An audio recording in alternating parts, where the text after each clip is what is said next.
Hello, true creatives, and welcome to another episode of the Idea to Value podcast. I'm your host, Nick Skillicorn, and I'm thrilled to have with me today Paul Ruppert. Paul has got more experience than you can shake a stick at in the cellular technology sector.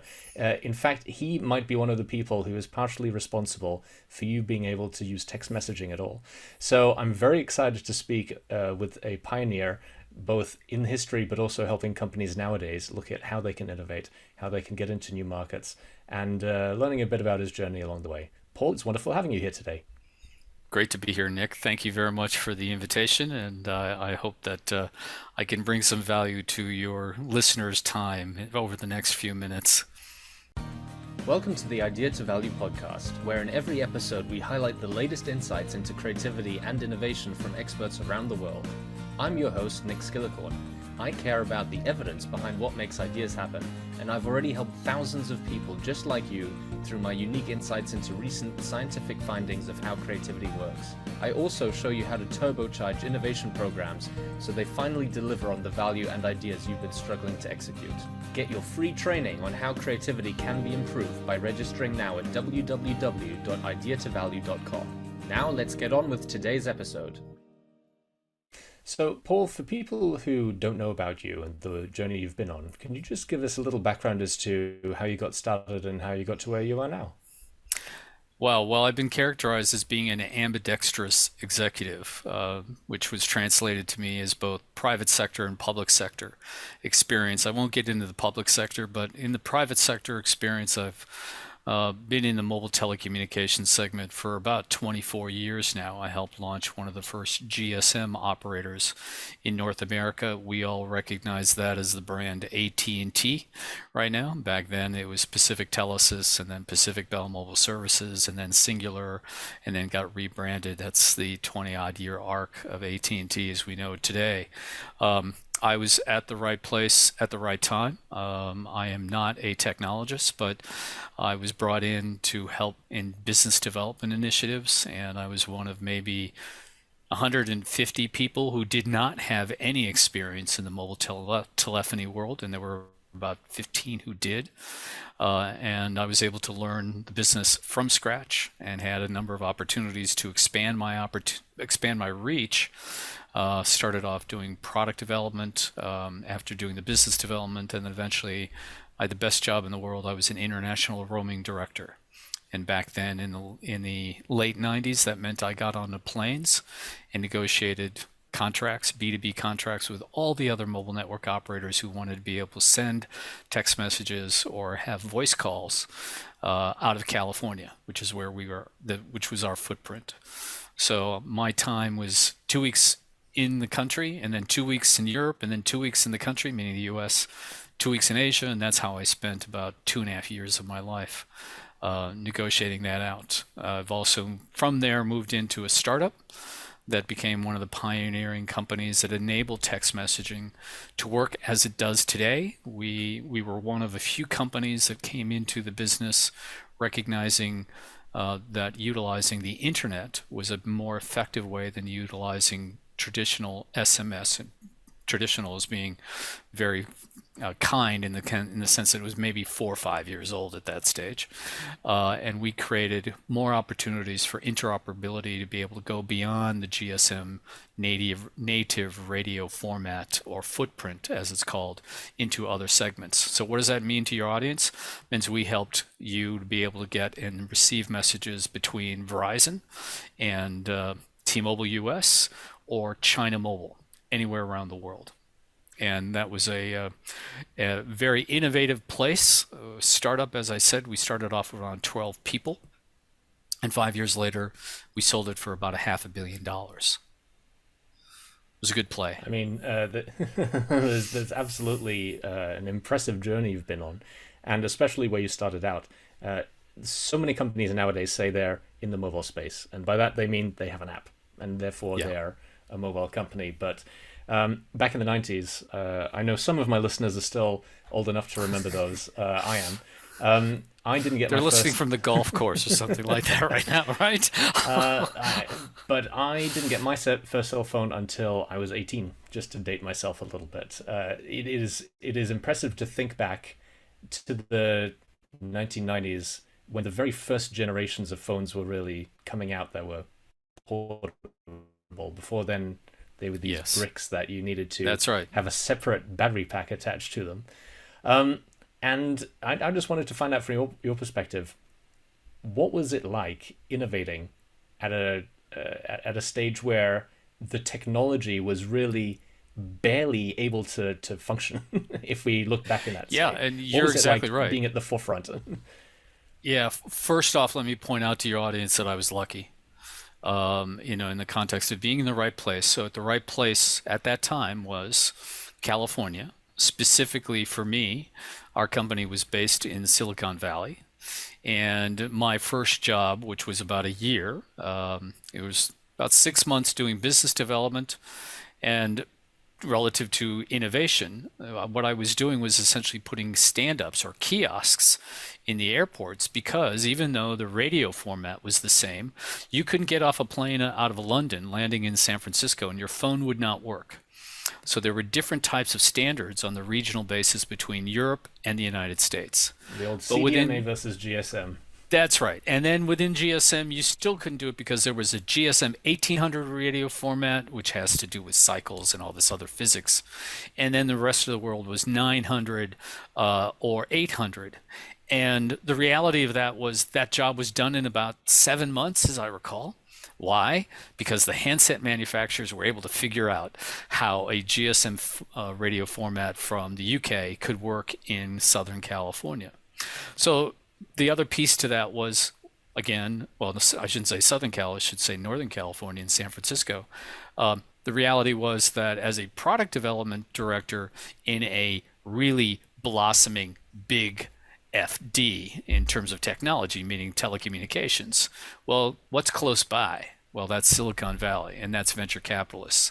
So part of my job was filtering through different types of opportunities that were presented either by the VCs or by the startups themselves, figuring out how could we connect with you. And back to your point, the reality of mobile telecommunications and its adoption, which is now a cultural and historical, technological, as well as commercial phenomenon, that will be studied, no doubt, going forward, is the reality that mobile telephony became untethered. You no longer were connected to the wall. And so you could go all these places. There was an old Verizon commercial. Can you hear me now? And the strap line was he was making a telephone call from within an elevator. So he was testing out all the various places it worked or didn't work. So it was very much, this is a hackneyed saying, it was very much Dodge City. And even in the context of getting to the bleeding edge of things, for example, text messaging, it was innate to what's called SMS. It was innate to the native radio format of GSM. And when I was working within a mobile network operator, as I mentioned earlier, we knew that that worked because we could see these little things called a mobile message waiting indicator, which looked like a little envelope that was on the screen that was all pixelated. It was not smartphones as you and I are used to now, as everyone else is. And then we started learning about, hey, there's all this stuff going on in Scandinavia where these where these 160 characters are being utilized as text message. And my boss was like, first off, he was British. I happen to be half French. So I was already going to the playbook to my friends and family in Europe as to, okay, send me all the stuff you see on the advertising relative to your mobile phones, because I want to know what they're doing in terms of the service offerings. And I started reaching out to mobile phone counterparts in various countries in Europe and started essentially stealing their ideas and implementing them in our own network in the US. And so back to the moral of the story, we couldn't bill for those messages. Our billing system was not designed to be able to pick up what are called the call display records, which is essentially the data behind every call that's made or a text that's sent. And that took a little time for that to become mature, but we also had an opportunity to be able to offer it for free. And this is before the era of, let's say, in the 2000s, early 2000s, for example, where messaging just skyrocketed, exploded, became a wildfire phenomenon because so many kids, high school girls were texting, 300 messages a day. which back in the early days, we were lucky. Like in the Philippines, I was impressed that they were doing 100 messages a day. So that just I think my evolved. first messaging plan may have been 100 messages a month. Yeah, exactly. Exactly. And, then it became eventually for free. So all these things ratcheted up with deeper and deeper and broader adoption of a piece of innovation. One thing that you just talked about really sprung out to me because it's been on my mind recently, and that's this question of, do you want to be the first person in the market, so the first company in the market, or do you want to wait until other people have proved that there is a market? Sure. And it sounds like you were in this gray area where both was happening, where you're stealing ideas from Europe, but still developing new technologies. Right. In the early stages of my career, those 4 years plus inside Pacific Bell, yes, I was stealing stuff from abroad because it was a lot easier than trying to be creative at home. But there were other things that we did use that were very creative. I mean, um, we used a voice activated personal assistant called Wildfire. And Wildfire is no different than what we use Siri for today. But we didn't have the technology for it to be effective because, you could open up a window because we did these kind of tests back then. You could open a window on your car, and that background noise of the air coming into the car would essentially wash out the voice recognition factor inside Wildfire. But we made about a $3 million strategic investment in the company, and the to show back to the connectivity of not only innovation but people in this process. So there was a guy who was the product development director for Wildfire, who was based in Boston at the time. His name is Rich Miner. Now, those of you who might be really attuned to this, who is Rich Miner? Rich Miner today is the head of Google's venture capital arm. Same guy. So that's just a reflection of how these things emerge, as well as the energy behind them and the vision behind them as well. Uh, Now, once again, you're triggering so many thoughts in my mind. Good. I'm a big technophile myself, so I love hearing from people who are on the front lines. And one other thing you mentioned is going out and trying to get support for these new technologies. You said you went to venture capital. Venture capital is obviously how a lot of startups are getting their foot in the door nowadays. But when you're going to someone asking for millions of dollars of investment in a situation where they might not really know what the technology is back in this early technology period, what was it like then? Was it a bit of Wild West where people were making outlandish promises of growth, or was it a bit more technology stating the facts about what was possible? What were your experiences there? Well, it's all about creating growth because the venture capital model literally is, at least was back then. So I've been in two startups. One was a failure and one was phenomenal success. The failure, however, got the most money up front. The failure was which was right at around 2000, 2001. We got about $13 million based on a 25-page PowerPoint deck. And within 3 years, that company was haircutted by the venture capitalists who'd made such a major investment in it, almost down to the lifeboats, so to speak. And then it was able to regain its position over time. I had left that opportunity and moved into the one that became phenomenally successful. And that first Series A round was only about $4 million. The timing was different in the context of, in one case, we were in the peak of the bubble. In the other case, we were on the downside of the bubble. So it was a little bit more rational in their thinking. There wasn't a FOMA perspective, meaning fear of missing out on this opportunity. Ironically, both were relative or were regarding messaging as an opportunity. But the first one was the concept was ahead of the technology. The second around was the technology was right in sync with the capabilities, but the concept had never been explored as to, well, how can we make interoperability text messaging between the GSM world and the non-GSM world? And we were one of a few that percolated up.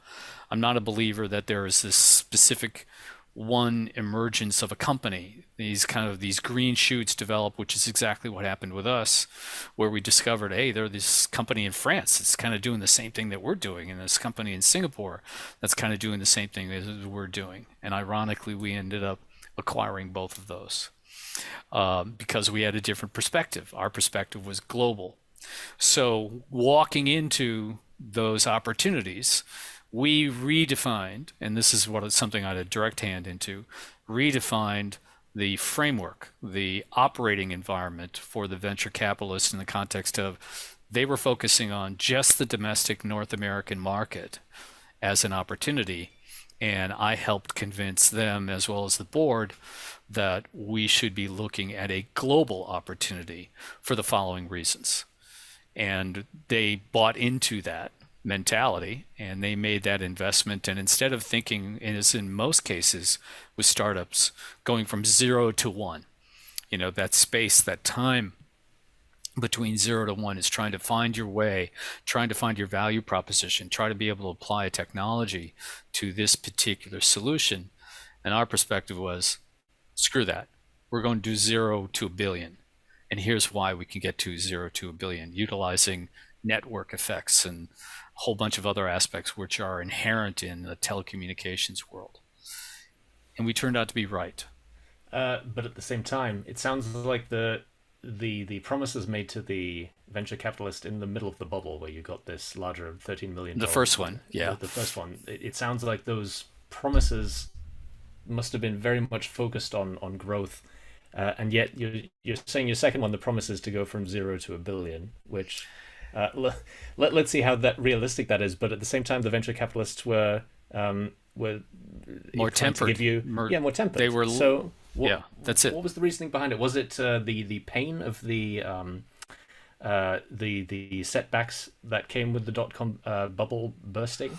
So there was less money to go around, or was it that there was more process and due diligence and all of those things that go into setting expectations around ideas? Yeah, the second time around, interestingly enough, had fewer, how can I put it, fewer individuals who were just trying something out, kind of the first time. And the second time around there were a whole bunch of guys who had telecommunications experience, including myself. And that's how the management team was kind of structured, even though it was startup executives, or I should say, 3 guys who were startups who were forging the startup. But ironically, they came from General Electric, they came from Verizon, etc. And there were 3 guys that happened to know each other. I wasn't part of that. I was part of the second hiring in the context of around employee number 12, I think. And right at the same time that we were getting that funding. I guess the premise of your question is, though the same people were making the funding, they're not. So we were going after a completely different cadre of VCs, because the second time around we could discuss the hardcore aspects of the technology and how it could work. The first time, and I wasn't part of that raise, I just came in afterwards, but the first time, based on the PowerPoint, as I recall, was much less a focus on how the technology is going to work, as opposed to here's how big the opportunity is. And it failed in both cases. So happens. The reality of this is the 90%. The majority of innovations that are attempted do fail. The notion that unicorns are commonplace, well, that's just infinitesimally small and wrong. It's confirmation bias and survivorship bias. So you remember the companies that managed it, and you forget the thousands and millions that tried but failed. Yeah. So you've obviously got a very storied history and background, but let's take it to today. What sort of work are you doing today, and how has your background helped your discussions around doing innovation nowadays? So I'm kind of dead center in the next phase and the next evolution of messaging and telecommunications platforms, communications platforms, and engagement. The space is literally acronymed as CPAAS, Communications Platforms as a Service. And what that translates into is multiple means for customers to be able to communicate with enterprises and vice versa. So everything from you receiving, let's call it a one-time password, an SMS that confirms a code to you, to getting a coupon from Jiffy Lube for $8 off your next oil change, and everything in between. Just depends on what kind of use case and what is now called these APIs, the application program interfaces, that can be applied to it, which are infinitesimally innovative and creative. So if you've got one solution that might be a logistics solution versus one that might be travel and leisure, like airline notifications, or another one which could be a telehealth solution, those are all manifested differently using a different type of platform. And the space that I'm in, I advise these various companies as to how to be able to put together a strategy that is currently multi-platform driven. So that can be voice, that can be SMS, that can be over-the-top messaging like WhatsApp, that can be legacy email, or new technology along artificial intelligence and chatbot solutions. And the whole idea is that this is going to migrate to becoming omni-channel, which means that you might connect via, let's say, United Airlines utilizing a video chat. I might be utilizing text messaging. Somebody else might be actually making a telephone call. And all this can be integrated into the back end, reflecting your sentiment and your intent, utilizing data analysis. That's kind of the big picture. And the things that I do is I help these companies either expand their go-to-market strategies, regional commercializations, let's say offshore companies trying to get into the US, or US companies getting into offshore, like in India or the Middle East, sub-Saharan Africa, places like that. And additionally help these companies figure out whether they should be predator or bait in the consolidation world that is swirling around this space right now, because we've got large players, medium-sized players, and new players all rushing towards this space. I haven't heard of this phrasing of predator versus bait. What is that? Well, in the world of business, there are times, the company that I talked about, the one that was phenomenally successful, it was called Mobile 365. And we didn't know that we were either predator or bait, but we got somebody who knocked on our door and we found out that, we're bait, in the context of, they said we could, if we combine, if we take you over, you sell to us, we'll be able to do this really neat thing with customer relationship management and enterprise resource planning utilizing text messaging. And we sat around, including myself, after the meeting, was like, damn, why didn't we think of that? So in the context of an environment that has this hyper growth and this rush to resources, let's call it an arms race. And the arms race comes down to connectivity. Who do you have relationships with mobile network operators, as well as the functionality of your service and your product? Well, there are, again, these companies vary from, let's say, 50 million in revenues to $1 billion in revenues. So it then starts looking around, do we want to acquire this company? Could we acquire this company? We're not public, we're private. What's going to limit us? What's going to expand our capabilities? So, there comes a point where it's like, I've been doing this for 15 years now. Let's say it's a lifestyle business founded by the same guy, which there are a number of companies that are like that in my space all around the world. And they kind of come to the conclusion, I want to do something different. So how do I want to position myself, polish up the company so that I would be good bait? Or alternatively, we don't need to do much here. We've got the capabilities, we've got the powder, the financial resources. Let's go be a predator. Let's go figure out what we need and how we can acquire it.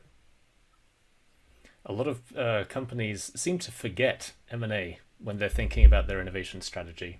And I think there was a McKinsey report a while back which said the most successful innovators have M&A as part of their, once you get to a certain size, there's M&A as part of your innovation portfolio and your strategy. Spot on. No question about it. I mean, I just finished a project for a European-based um, aggregator slash CPAAS provider, as we call them, and they do about $100 million in revenues. Now, you would think that, it's 100 million, they're not going to be able to go off and find anything.